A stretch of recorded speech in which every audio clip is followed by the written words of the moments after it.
Anoita sei? Akandiona ari pamutututu. Ana akutonga Makuhwa kumba izvozvo. Mukawasha wangu suti utaurwa yakatombotumirwa saka tomba akati amai handivaki. Ndopapa pachete. Baba wacho bvaenda kuvatengera mberi. Waidzosa. Ndopamubatira $40 kuti $40 ichi ndakubatisa uwandi miri. Abvaisa message zvikanzi munodyire ende kwamunoda. Uyu Mukawasha wangu ndada kuti sarangura ndokupedzera inguva. Uyu Mukawasha wangu pfuma inini ndikuita zvangu asi chikuru uyu. Ngaudzwe kuti ndiri anwa. Ngaudzwe kuti tiri chii nokuti zvinorwadzawo sevabereki. Anokusimudzira ruoko achiti baba ine. Muri sei amai? Ari pamututu akambobvunzwa naumwe amai rimwe zuva kuti avasambuya wakwera. Inini Mukawasha wangu anondidzimba. Mukawasha wangu anondirwadza. Alright. Zvakanaka tazvinzwa. Izvo ndokupa ndisikutaudzana nepo.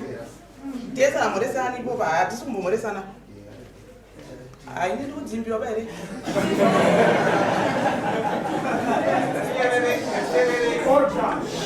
For these and more stories, tune in to Zim News Bit TV with Robert Tapfumani.